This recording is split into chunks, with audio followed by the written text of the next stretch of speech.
So have you ever been helping out in the kitchen and you're maybe peeling the onion skins off of onions or taking the green tops off of carrots, or maybe you see some old blackberries and you go, I know there's something that we can do with these old blackberries instead of throwing them out. So you can actually have a fun craft where you dye fabrics. And this isn't something new. Actually, we used to dye fabrics with plants and animals, insects all the time. It wasn't until the 1800s that we started using synthetic or chemical dyes. So when you read historic books or books from a long time ago and they talk about different colors and maybe the symbolism of them, just think how hard it was sometimes to get those colors. And I know one good example is the color purple. So the color purple, you think of royal a whole lot. Well, that's because it was from this mollusk. And it took probably about 9,000 of these mollusks to make 1 gram of purple. So that's why only the really wealthy wore purple in those times. So I don't have any of the mollusks today, but this looks a little bit purple. It's more pinkish, and it's actually a little bit grayish too, but this was from blackberries. So I had some leftover blackberries. I had freezer burn and everything on them. So I decided I'm going to pull those out, put them in some water, and boil the blackberries in the water for about an hour.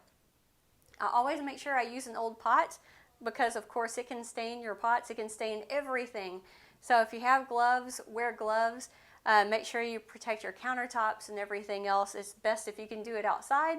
And I always get old pots. I just went to the thrift store and got an old saucepan for $1 for each of these and made these up. So this was my blackberries. Can you imagine what makes this kind of really vibrant yellow? Well, it's carrots and turmeric together. Turmeric is a little root, and you can also use turmeric, the powder spice, when you see it, but turmeric makes a great yellow. And I actually got this handkerchief, just put it together and put rubber bands around it and put it in the dye bath. So after the plant's been in there in a dye bath for about an hour, you strain the plant material out and then put the pan back on the stove and then put your fabric in there and they'll set really nice. Here's some yarn. So I have some white yarn here, and out of this yarn I made yellow yarn. I actually tied it all together in a little knot to make it almost a tie-dye yarn. So if you want to do needleless crochet and make a nice little bracelet, that's great. And this is my blackberries, but I added vinegar to it. So there's a lot of chemistry in this too. So if you want to know a little bit about chemistry, make sure that what you're adding doesn't actually cause a fire or explosion or anything else, but the vinegar was pretty safe to put in here. So read anything online where you can learn about natural fabrics, natural dyes, and they'll tell you can put vinegar in it. They'll tell you what a mordant is. A mordant will actually help you or help the fabric accept that dye to it. And then there's fixatives too that help make it color fast. So this is alum. This is pretty much one of the safest ones to use. So it depends on the plant material, it depends on the fabric that you have.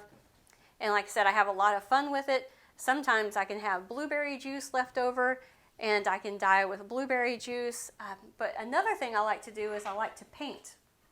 So here is kind of my paint palette that I had earlier today. And here is a picture. So I traveled to Romania, and you'll see this rooster everywhere in Romania. So I went and I actually painted this picture with plant material. So the green is one that you probably won't guess. It's spirulina. I think that's an algae. The red are beets, and then this brown or really dark brown, that's black walnut. So you can actually go to the health food stores and look in their bulk section, and you can find that, and this is where I got this. This is powder form of the black walnuts, powder of the beetroot, and powder of the spirulina. You know, spinach can make a really good green. All the cherry juice, blueberry juice, and the same thing is in with dye. If I've done this with blueberry, if I add just a little bit of vinegar, I can see that the color of it changes. So like I said, I used this earlier today, so it's a little bit dried out. So I'm just going to add a little bit more water to it and see if I can revive this a little bit. Like I said, I could go and get more powder out of here if I wanted to get more powder and then paint with it. My green's probably not as green as I want it to be, so I'll show you guys what the powder looks like.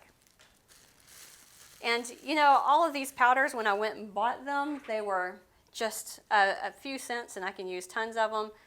But this is just a powder of natural things that you see on the trail, outside, in the kitchen. So if you want to use spinach, because you have spinach there, use spinach. You don't have to go and buy something and use it over. Like I said, I have beets a lot of times at home. I've learned to love beets.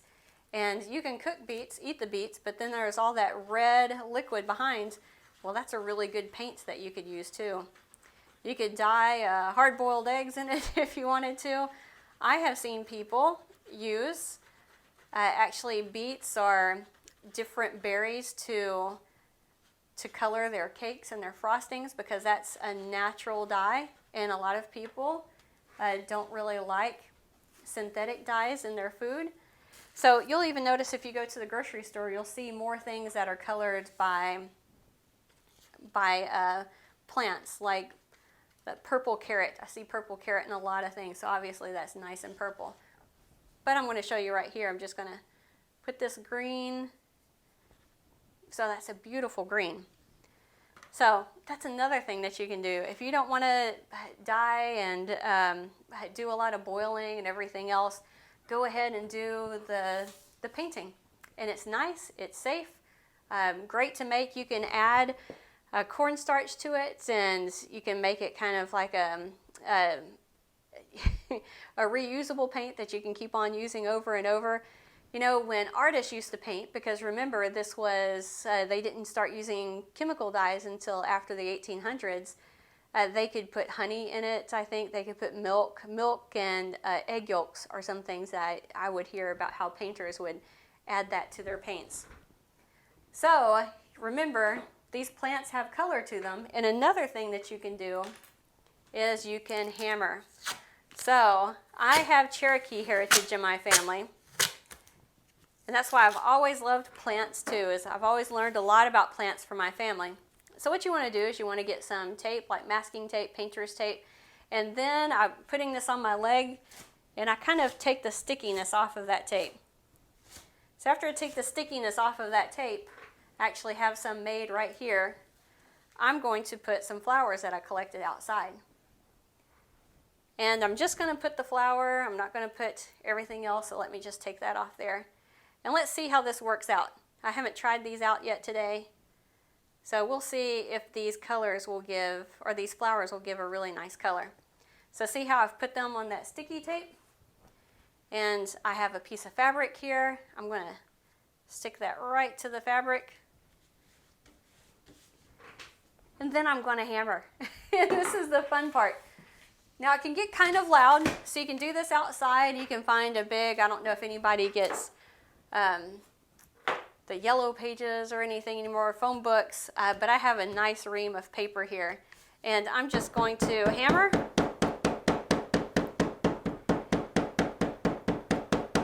And it's a great way to get the color out of all of these flowers. So I've seen people do bookmarks. I've seen people do lots of different things. Let's see if I have any color that's come off. Maybe I haven't been hammering enough. But I have a little bit of color that's come off.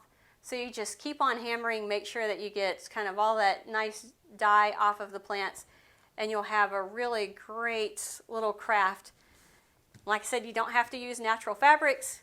You can use a piece of paper and make it a bookmark. That's a really great thing to do. But remember, all of those things that we throw away, they can be used. They can have a second life. Flowers that you see outside. So have a little bit of fun and learn a little bit about the colors of nature.